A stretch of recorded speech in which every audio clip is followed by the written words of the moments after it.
Hello everyone, we're back with another engine analysis game. We're going to be taking a look at a game played by FatFritz against Stockfish. FatFritz, what a name, right? For those of you who don't know, this is the latest neural network. It's by Chessbase. They've created this neural network. I'll link to the article about it in the description. It's basically trained on human games. It has a more human style than neural networks that are trained on computer games or self-play games.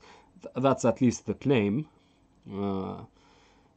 Some people have observed this. I've kind of observed this as well, but you know, it remains to be seen. It's still a neural network at the end of the day. And the title kind of gives it away, but this is a Bongcloud game. Yes, the engines were forced to play a Bongcloud, and I didn't want to keep the result a secret like in other videos. So the result, as you can see, Stockfish was not able to crack the Bongcloud. FatFritz drew from the Bongcloud. So we'll take a look at this game and see how maybe you can even try to draw Stockfish with the Bongcloud. That's something that's insane, of course. Drawing Stockfish with a second tier opening. Okay. For you Bongclouders out there, it's the first tier. It's the 0th tier actually. Okay, so knight f6 is a very natural move, attacking e4. You have to defend e4. Knight f6 also develops a piece. I don't see against the Bongcloud. I think knight f6 is probably best. Now knight c3. There's also another option with d3. Then black makes use of his developmental lead and the king in the center and plays d5 to open up the center. So that's a very important thing we need to note. It's that black needs to open up the center, because what's the nature of his advantage? It's that the white king is on e2, on a bad square. It's in the center, and if black is able to open up the center and make use of his lead in development also, because king e2 wasted a tempo, so black kind of gets the better development, then black would stand much better. So black needs to do anything. His advantage doesn't play itself out. So black needs to do something, or else his advantage wouldn't be able to be played out. So here we take, knight takes, and then simply king e1, trying to get the king to a better square. And we develop like this. Here we see the king going to f1, because again we're trying to get it to a better square. And here maybe we can make use of this, these kinds of ideas.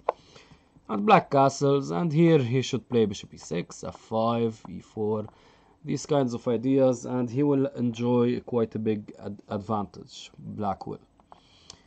Knight c3 is an alternative to d3, d5 all the same, d3, now knight c6, maintaining the tension, and bishop g5, threatening the e4 pawn, of course. Black here commits an error, in my opinion, which is d4, closing the center.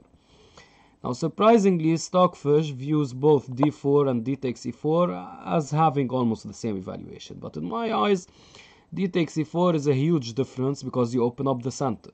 So after d takes e4, knight check, of course, we don't want to trade queens. That would make our advantage... that would probably even make king e2 make some sense, because it would be an endgame kind of, or a queenless middle game. But still, king e2 would maybe even be a useful move in that case. So we of course don't want to trade queens. White retreats, and then c6, preparing queen b6. And this kind of position should lead to quite a nice edge for black, probably winning. But instead d4 just closes the position, knight b1. Yes, the knight is on a bad square and white's king is in the center, but now with the center so locked, how can black exploit this king being in the center? The answer is he can't. So that's a big problem, and quite surprising that Stockfish misevaluates this. I believe this position is closer to a draw than a win for black, so that's one thing. Now here bishop e6 was an alternative noted by Stockfish, but queen d6 is also fine and was played. Kind of prepares long castles. Now a very interesting move by FatFritz, which is bishop c1. Wow, bishop c1. What's the point of this? Well, FatFritz sees that its bishop is a liability on these squares.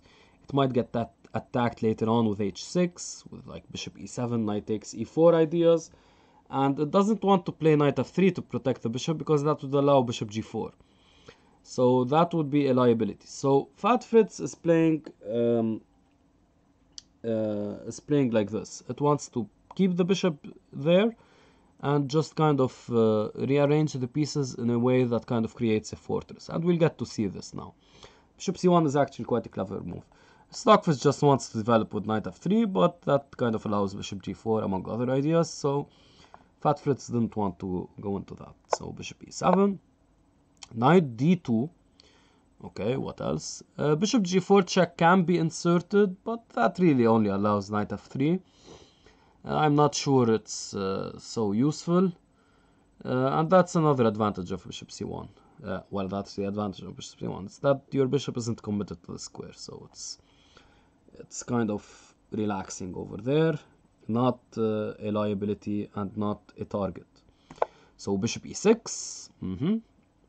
Very interesting. Black obviously wants to castle queenside. There is knight gf3 now, again, Stockfish's preferred move, but I like the way FatFritz is playing. It's maintaining flexibility. Maybe it wants to play knight h3 at some point. So, actually, my mistake. FatFritz finally commits the knight to f3. I like Stockfish's move more, which is g3, which kind of keeps this knight. Maybe it wants to develop to h3. It kind of keeps the cards on the table, so to say. But okay, knight gf3 can't be wrong, just developing a piece. And now knight d7 is played. Now knight d7 sees that this knight on f6 really isn't doing such a stellar job. It's just staring into nothing. Maybe at maximum it could go to g4, but from g4 what is it doing really? Applying minor pressure to f2, not a problem. So Stockfish sees that on d7 it can reroute it to c5, where it would be exerting some pressure here on the queen side later on with b5, b4 perhaps. And also it creates some space for the f-pawn. So FatFritz plays h4, which is a very neural network type of move, right? And it's a very good move because it wants to stake space on the king side, and more importantly, it wants to close down the king side. So maybe we could go h5, h6, and then if black captures and we capture back, he'd be saddled with these weak pawns. And if he doesn't capture, plays g6, then the king side would be closed, and black's potential attacking chances are way less. So the way FatFritz is playing, it closed down the center of the board, and now it wants to close down the king side and later on the queen side. And if it can close down all of these avenues for black's attack, then it can easily draw. So naturally black castles. h6 was an alternative, maybe trying to castle short, but it castled long, Stockfish did. And now knight g5, a very nice move, also prepared by h4. Very clever also because it kind of forces the next move, which is bishop takes. After bishop takes, h takes, this kind of structure is very close down, and white does get the bishop pair. So maybe castles is a slight error by Stockfish, because now after knight g5, h6 at least prevents knight g5. Because now after knight g5 takes, and f6, trying to open up the position. What else? I mean, the position is so close down on the king side. This pawn makes a good it's a very good kind of method of stopping these pawn advances, f5 and h5. So f6 is tried to open up the position. I should mention, if after knight g5 something like h6 is played, giving up the bishop pair, that's in another way. You give up the bishop pair here by losing the light squared bishop. But losing the light squared bishop is even worse, because now after something like knight c4 and these kinds of moves, just developing some queenside initiative, later on the king will come here and you'll get great light square control. And I'm not even sure black is better here. With the closed center, the king is quite safe. This light squared bishop is really unopposed and having a lot of fun on the light squares. So I'm not sure that was any better. So bishop takes g5 is basically forced. Takes f6, trying to open up the position. White must oblige and open up the position, and now g5. Knight takes f6 is also possible, but again this kind of leads to a really closed down position after something like this.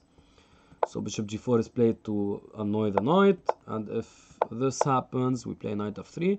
And this position, it's difficult to imagine how these two pawns will be able to open up the position.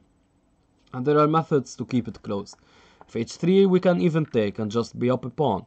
And the king is quite safe actually on f1. So knight takes f6 is no better than what was played, which is g5. Still, what's going to happen is that this f pawn will be taken and will remain with the same pawn structure as in the line we saw here, which is these two pawns against these two pawns. And it's very difficult to open up the king side then. And then if we close the queen side, we'll draw. And this is kind of what happens. So g5, king e1, putting the king on a better square, of course, just and preparing bishop e2. Queen e1 was also possible, kind of going for some of that transvestite opening thing. But okay, FatFritz decided to go for king e1. Rook d g8. This move protects the g-pawn and also tries to launch an attack on the g-file. Also prepares some rook g6 ideas. So very natural move. Knight f3 is played.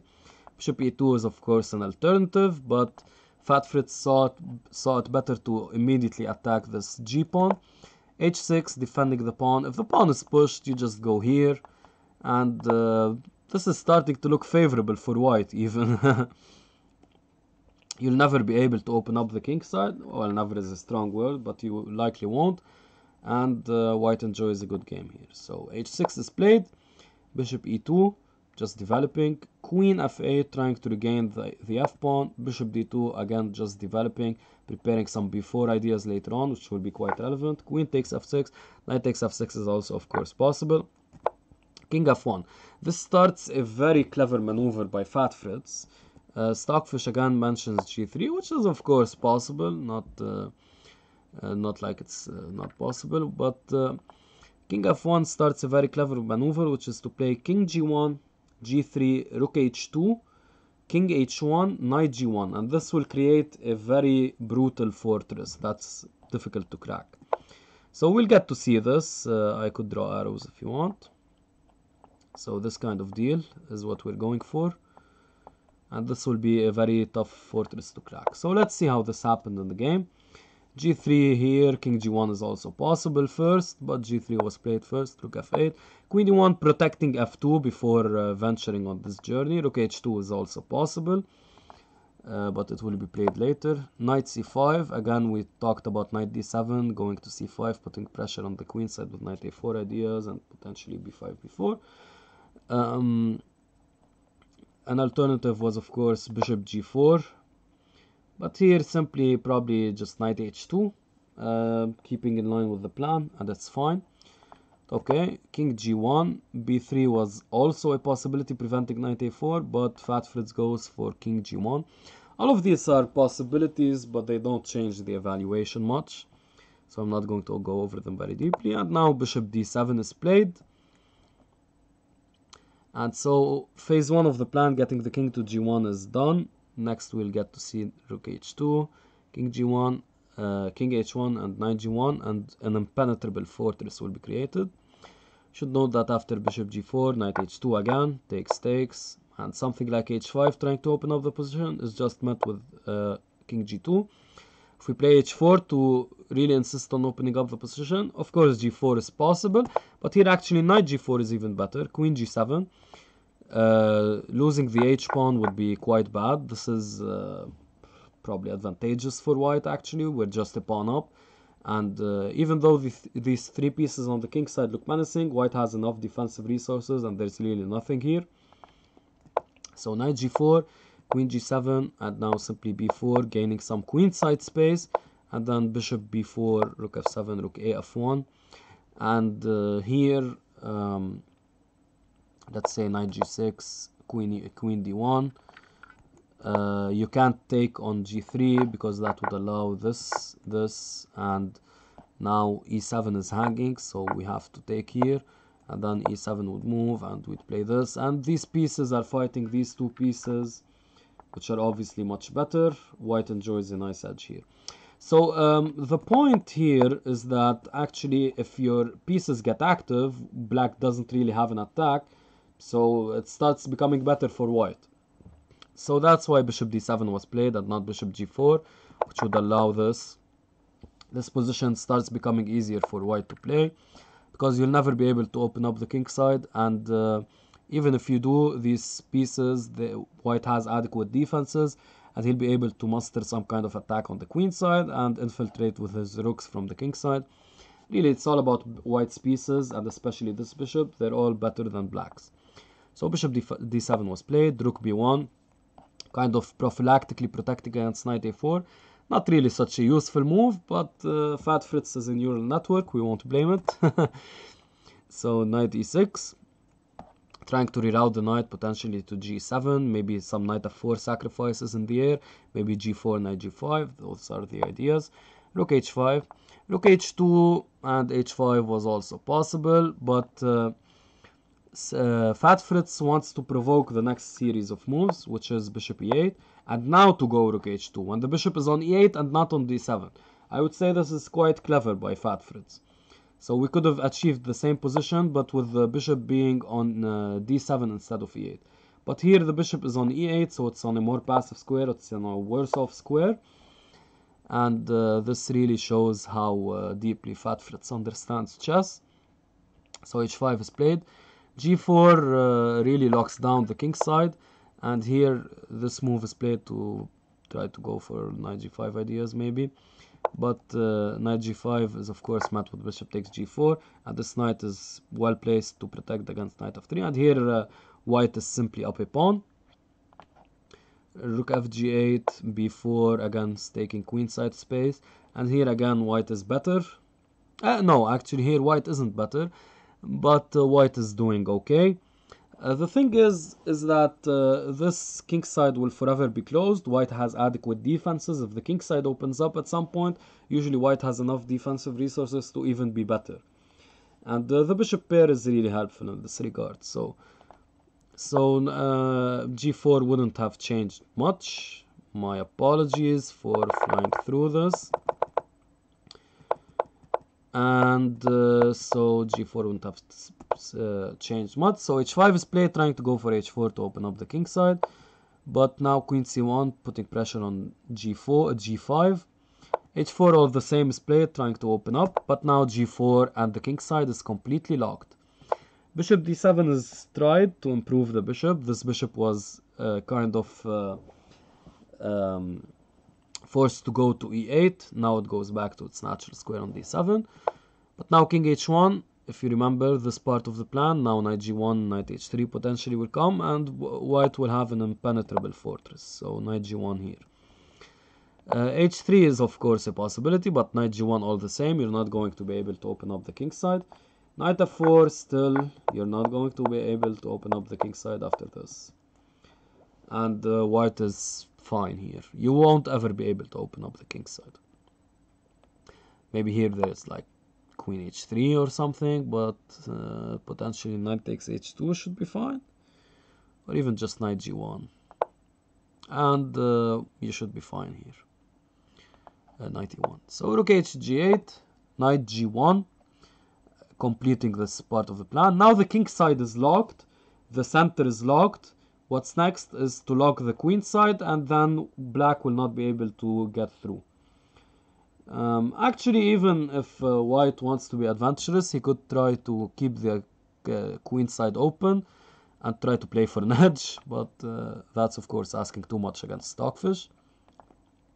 Before, as a way to start gaining queen side space was also possible, but FatFritz goes for knight g1, knight f4, and now f3 simply. We could have also maybe taken, but no need for that. If black takes here, of course we take back with the rook, and now we've even kind of improved the position because our light squared bishop, which is blocked behind all of these pawns, is now gone.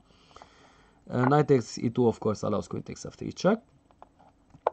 So f3 is played, queen e7, bishop f1, again before gaining queenside space was possible, bishop f1.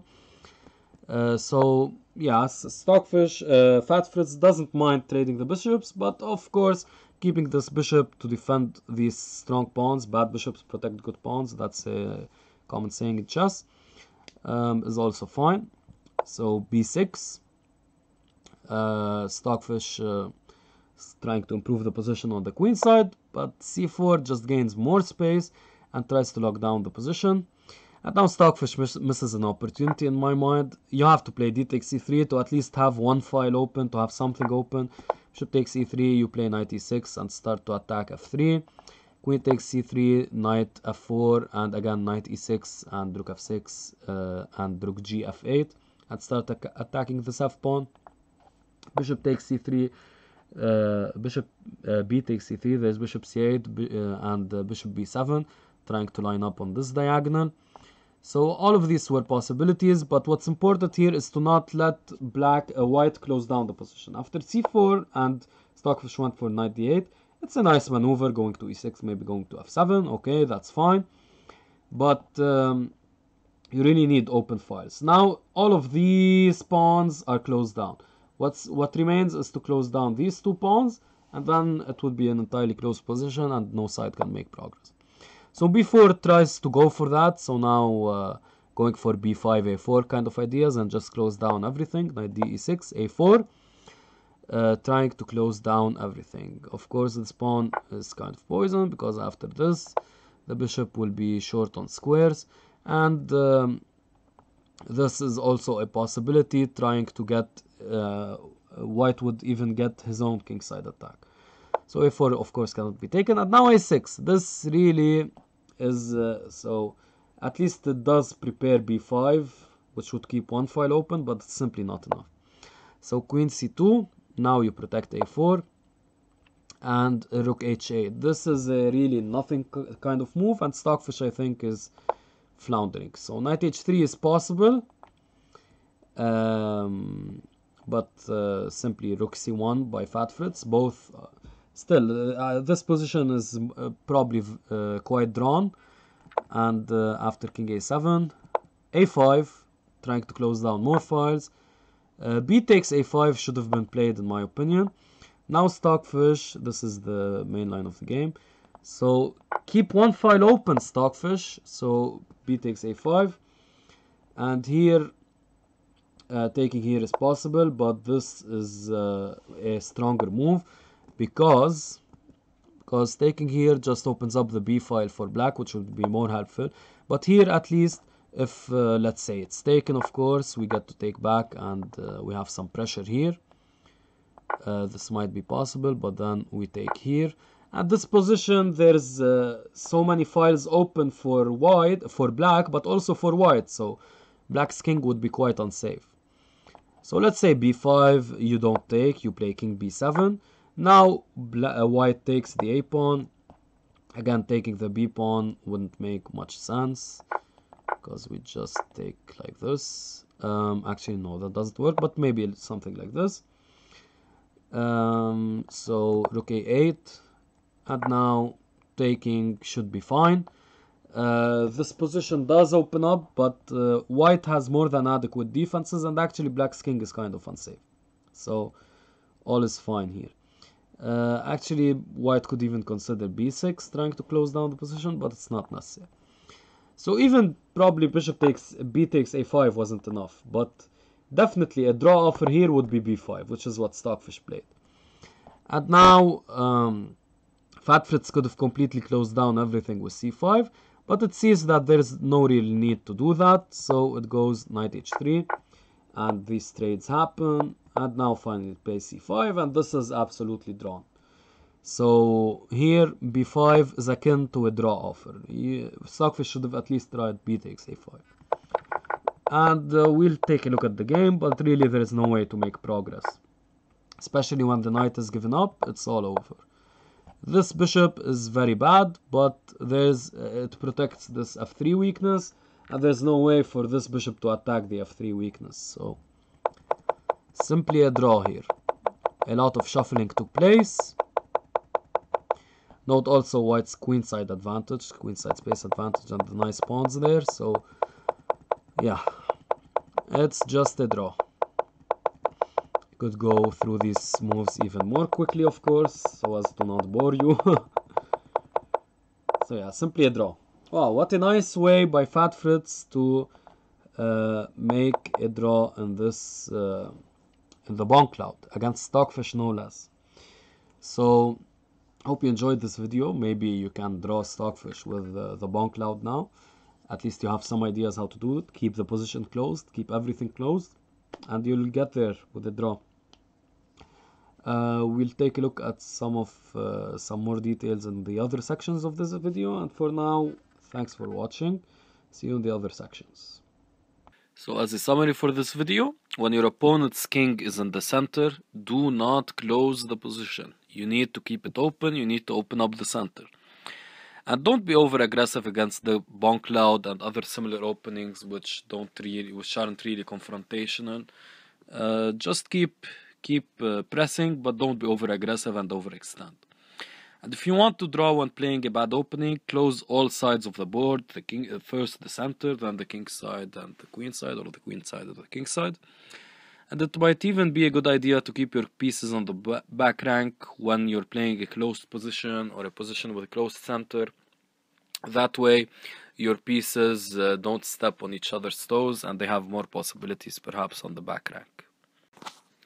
The key concepts, we're keeping it simple here. Just open up the position when your opponent's king is in the center.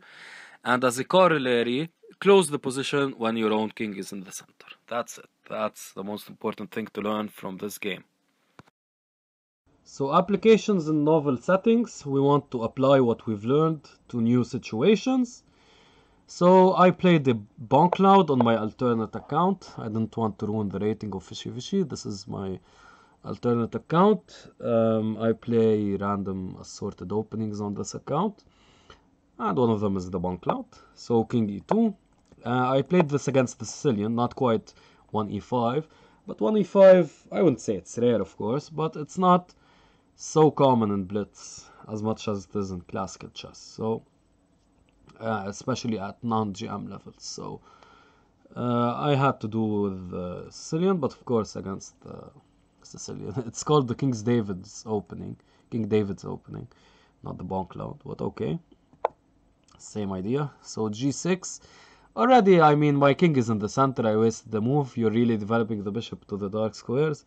I don't know about that. I play knight c3. He goes knight c6. Apparently f4 here. I simply play queen e1. Trying to go for king d1. And these kinds of ideas, maybe h4, h5, as we saw. But this time, at least I have a hook, so it's even better. So f5, really trying to open up the position. I simply took, so no reason not to. I could have played it safe with d3. I knew that after taking, he wants to play this and get the center going, but I simply took a pawn. So now I'm a pawn up. After this sequence of moves, he may have a claim to reclaim it. Actually, after d4 here, I thought he'd play this, because after this he has this, and this position is kind of annoying. So yeah, I thought he'd play this. He also has this even. Both are possible. I guess knight e5 is stronger.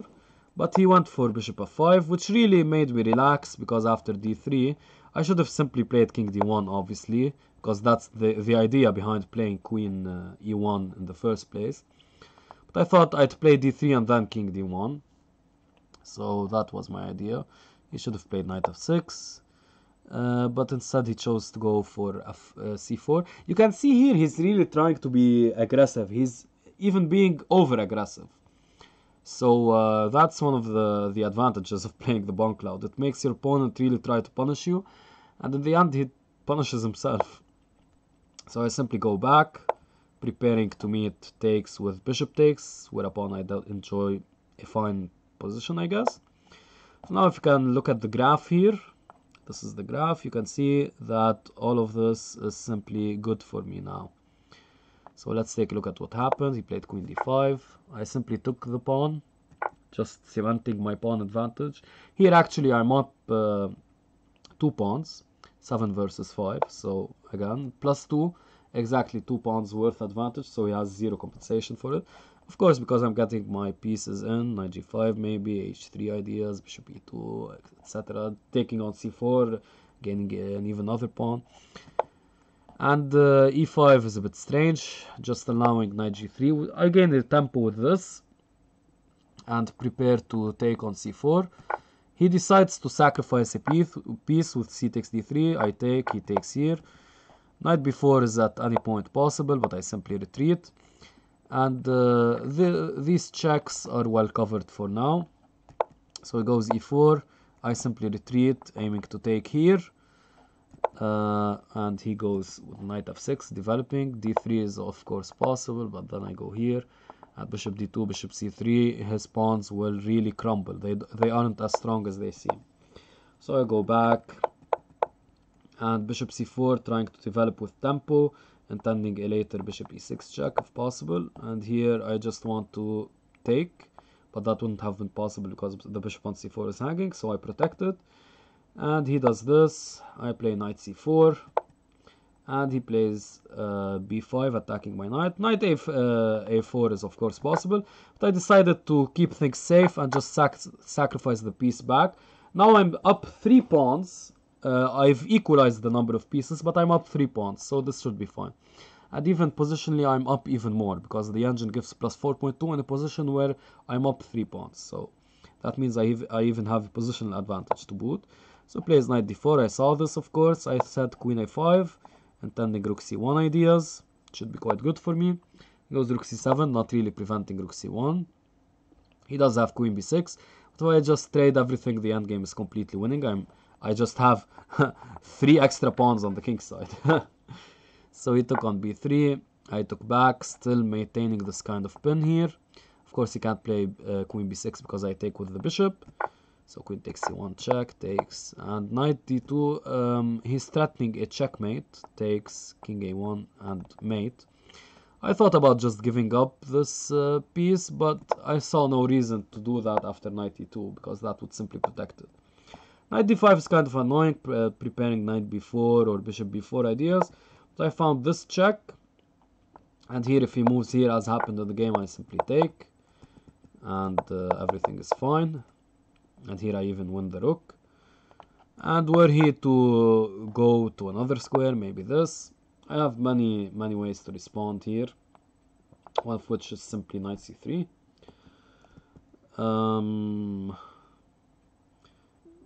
Or even, okay, this doesn't work because of knight b4 check, but yeah, knight c3 seems reasonable enough. Even maybe taking. Or something like even rook a5, that's kind of stretching it, but yeah, anything basically wins. Of course, if he moves the knight, I have queen f6 check kind of idea, so yeah, completely winning. So yeah, that's we applied what we've learned, and I just immediately after finishing recording this video, I just went and played the first Bongcloud game. You can see here, this is my first game of the day, and it's a Bongcloud, and I won. So yeah, I haven't played a long time on the alt. So yeah, that's the Bongcloud for you. It really provokes unwarranted aggression sometimes, because he's just moving his king in the opening. I need to win quickly, but that's not always the case. Okay guys, thanks for watching this. For the fun fact, this is the true art of trolling. I won't say any more than this. In the comments section, guys, what do you think of the Bongcloud? Do you like it? Have you ever tried it? Will you ever try it? And will a perfect chess engine prove the Bongcloud a draw? Or even will it prove it a win for white?